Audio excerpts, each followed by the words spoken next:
Hi guys, this is Kashika Kapoor here. Watch me live on Bowl India. अब सच दिखेगा India.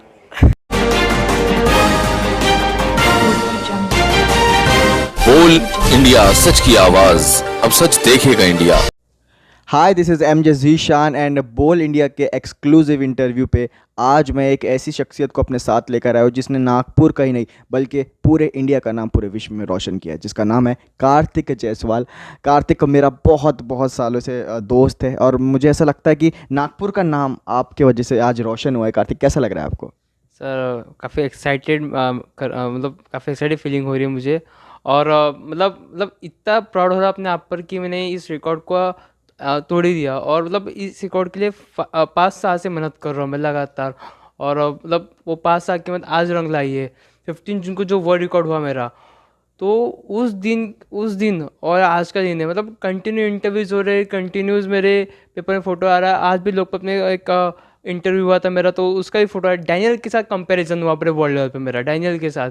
और जब उसको पता चला डैनियल को कि उसका रिकॉर्ड मैंने तोड़ा करके, तो उसको धक्का बैठ गया कि एक इंडियन व्यक्ति ने रिकॉर्ड तोड़ा है. क्योंकि इंडियन व्यक्ति रिकॉर्ड तोड़ना मतलब एक अलग ही बात होती है कि इंडिया के व्यक्ति कोई पुशअप में रिकॉर्ड तोड़ा, वो 1 घंटे में 3,333 पुशअप.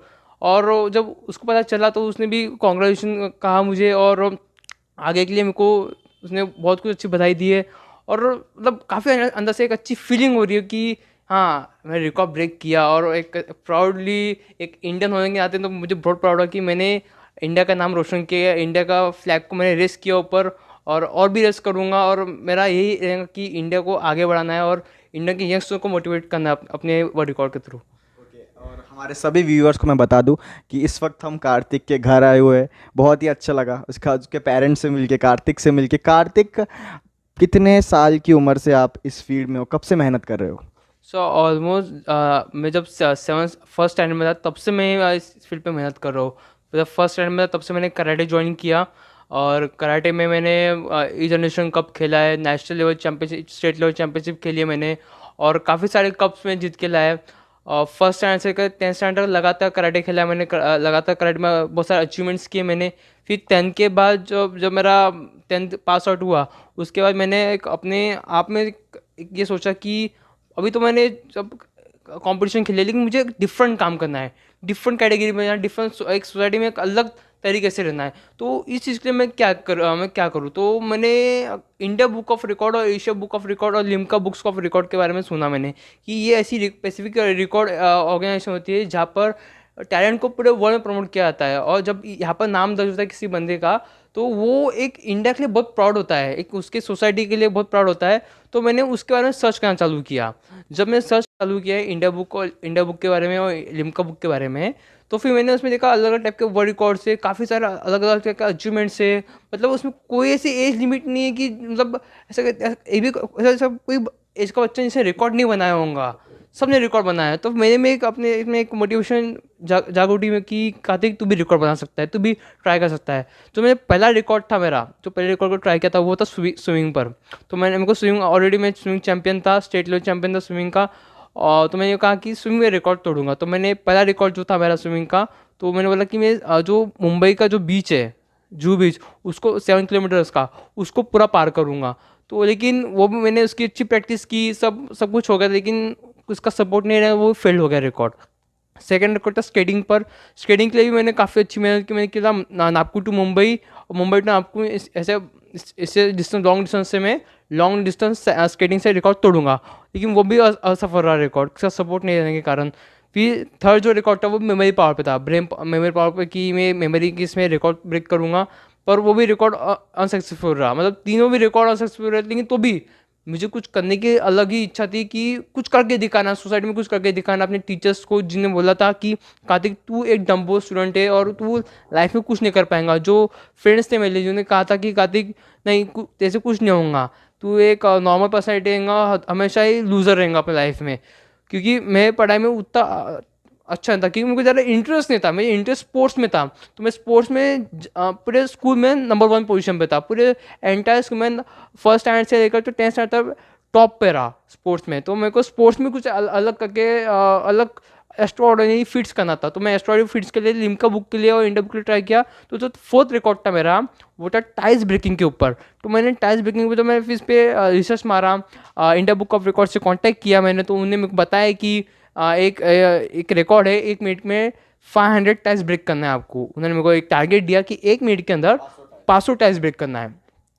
तो एक्चुअली जब मैंने अपने फैमिलीज़ को बताया इसके बारे में कि मुझे 1 मिनट के अंदर 500 टाइल्स ब्रेक करना है, तो फैमिलीज़ का अलग टाइप का रिएक्शन था। मतलब ऐसा कभी रिकॉर्ड देखा ही नहीं, ऐसा रिकॉर्ड कभी इंडिया में बना ही नहीं कि वो एक मिनट के अंदर, वो भी 1 मिनट के अंदर 500 टाइल्स ब्रेक करना। ये इम्पॉसिबल था गाइस, इम्पॉसिबल। जिसको बताया मैंने इसके बारे में तो वो मुझ पर हंसता था। पहले पे तो मेरे बॉडी शेप पे एक हंसता था, ये पतला पतला लड़का क्या कैसे रिकॉर्ड तोड़ेगा आप, हाँ वो भी नागपुर का। आप अब देखते होते हो कि नागपुर के ज़्यादा एस्ट्रोनॉमी फील्ड निकलते नहीं, क्यों सपोर्ट ही नहीं है ना, नागपुर को सपोर्ट ही नहीं है। सपोर्ट से एक सवाल याद आया कि इस मेहनत के और इस शिखर पर जब पहुंचे हो बहुत मेहनत करके, इस पे किन किन लोगों ने आपको सपोर्ट किया? सर सबसे पहले तो प्राउडली कहना चाहूँगा कि मेरे पापा जिस कंपनी में काम करते हैं, MI lifestyle marketing global private limited, उनके जो विदर्भ क्रेडिट ग्रुप के जो मेन अध्यक्ष है DH कदम सर, सबसे पहले थैंक यू कहता हूँ उनको। फिर राजेश यादव सर, फिर उसके बाद नीलेश पाटलेकर सर, फिर हमारे क्रेडिट ग्रुप के सेकंड मेन लीडर आशिक वासनिक सर, प्रशिक वासनिक सर, और जो जिन्होंने मैन मुझे सपोर्ट किया, मेरे पापा को पूरे एंटायर फैमिली को जो सपोर्ट किया है, हमारे Sunil hood sir. Thank you Sunil hood sir for supporting me, sponsorship करने के लिए उनका काफ़ी अच्छा सपोर्ट रहा पूरे इवेंट में। सेकेंडली तेजस्विनी स्कूल के director doctor Vagesh Kataria sir and Neetu Kataria ma'am, उनका मतलब फर्स्ट स्टैंडर्ड से लेकर 10th स्टैंडर्ड कंटिन्यू सपोर्ट था और लाइफ टाइम सपोर्ट है उनका। उन्होंने हर समय मुझे सपोर्ट किया है, अपने रिकॉर्ड्स के लिए, अलग अचीवमेंट्स के लिए सपोर्ट किया है। सेकेंडली मेरे खुद के प्यारे मामा जी दीपक जायसवाल, राष्ट्रीय एकता कल्चुरी के अध्यक्ष दीपक मामा जी, उन्होंने काफ़ी अच्छा सपोर्ट किया मेरे लाइफ के लिए। और हदम का कार्तिक तू आगे बढ़, मैं तेरे साथ हूँ, कभी भी कोई चीज़ की ज़रूरत पड़े मैं तेरे साथ ही रहूँगा हमेशा, और तू करते रहे। तो इन लोगों के कारण ही मुझे मोटिवेशन मिलता है कि कुछ कर दिखाने का, कुछ कर मिटू अपने लाइफ में। मतलब अगर कुछ लोग होते गाइस कि 10th स्टैंडर्ड के बाद वो लोग पब्स पार्टीज ये वो गर्लफ्रेंड्स की जगह, जैसे कि मैं बता दूं, नागपुर में बहुत ज़्यादा कल्चर हो गया सब चीज़ों का। हम देखते हैं छोटे छोटे बच्चे, 14-15 साल के बच्चे हो गए जो कि अच्छी चीज़ें ना करते हुए पब्स की तरफ जा रहे हैं। उनका रुझान जो बुरी चीज़ें वहाँ पे ज़्यादा है, तो उनके लिए एक संदेश आपकी तरफ से क्या रहेगा? देखिए भाई पहले आपको एक चीज़ पर बताया जाता हूँ, आपके लिए ये पब पार्टी करना ज़रूरी नहीं है, इम्पोर्टेंट है आपके माँ बाप, पेरेंट्स सबसे ज़्यादा इंपॉर्टेंट। ये देखिए आप ये जो भी पार्टी कर रहे हो ये सब ठीक है, आपकी इंजॉयमेंट है, लेकिन आप उसमें गलतियाँ भी कर बैठते हो जिसके कारण आपके पापा को, आपके पेरेंट्स को भुगतना पड़ता है। जो कभी भी पब पार्टीज में देखा हो कि रेड पड़ जाती है, कुछ भी हो जाता है, ड्रग्स की रेड पड़ती है ना, आपकी गलती नहीं रहने का भी कुछ रेड पड़ जाती है, और बहुत सारे प्रॉब्लम्स आते हैं गाइस, बहुत सारे प्रॉब्लम आने के, लेकिन उसके कारण आपके पेरेंट्स को बहुत ज़्यादा प्रॉब्लम होती है। तो वो प्रॉब्लम नहीं गिरनी चाहिए। इसके कारण ऐसा कोई काम मत करो जिसके आपके पेरेंट्स को अपना सर झुकाना पड़े। ऐसा कुछ काम करो जिसका आपका पेरेंट्स सीधा तान के खड़े है कि मेरे बेटे ने ये करके दिखाया। आखिरी 2 सवाल में से पहले मैं ये पूछना चाहूँगा कि आप जो डाइट प्लान लेते हैं स्टेमिना बढ़ाने के लिए, बहुत सारे लोग थक जाते हैं काम करते करते तो एक्सरसाइज नहीं कर पाते, और उस वजह से हार्ट अटैक्स और कार्डियक अरेस्ट ऐसे बहुत सारी चीज़ें हम लोग देख रहे हैं लोगों में।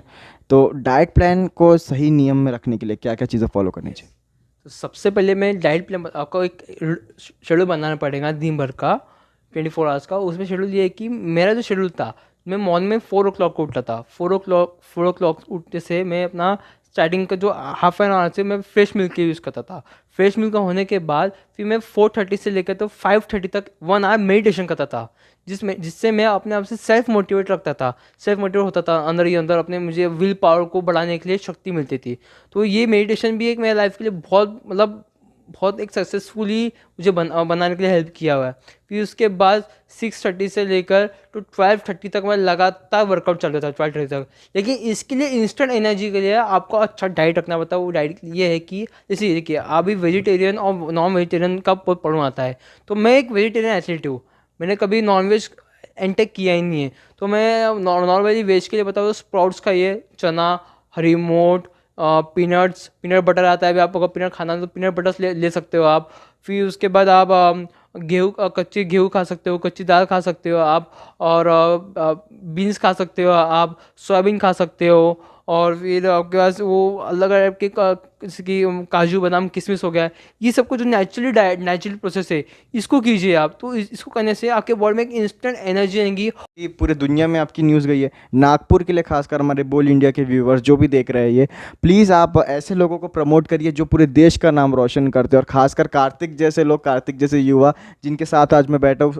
Seriously Kartik, we all are proud of you, and हम उम्मीद करते हैं कि नागपुर से जो आपको रिस्पॉन्स नहीं मिला है अब ज़रूर मिलेगा, बिकॉज आप देख रहे हैं बोल इंडिया न्यूज़। अब सच देखेगा India with Kartik Jaiswal, the world record holder, जिसने 1 घंटे में 3,331 पुशअप्स मारे। Thank you so much Kartik Jaiswal हमारे साथ बने रहने के लिए। और एक बात बता दूं लास्ट में, कार्तिक मेरे बहुत अच्छे मित्र भी, बहुत अच्छे दोस्त है, एक गाइडेंस की तरफ से एक एडवाइज़र लाइक मैं कार्तिक को ट्रीट करता था, हमेशा बताते रहता था क्या करना है, थोड़ी बहुत चीज़ें रहती है मेंटल स्ट्रेस एंड ऑल।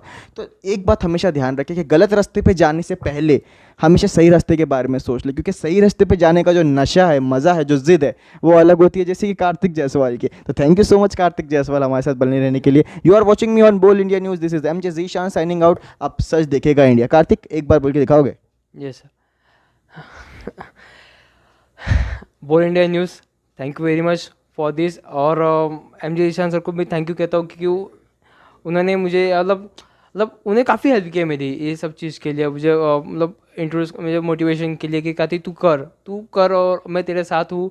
और सभी जी मीडिया, बोल इंडिया न्यूज़, जी टीवी मीडिया, इन सब मीडिया के थैंक यू वेरी मच। और मतलब एमजे सर का बहुत बड़ा मेरे पे एहसान है कि उन्होंने मतलब मेरे लिए बहुत कुछ किया है, और मुझे हर समय मोटिवेट करने का काम, मतलब सपोर्ट करने का। पिछले बार दिल्ली भी मैच करने गया था, तभी उन्होंने मेरे को बहुत काफ़ी सपोर्ट किया, और मतलब हर समय सपोर्ट करते रहते हैं, अभी भी सपोर्ट कर ही रहे कंटिन्यू।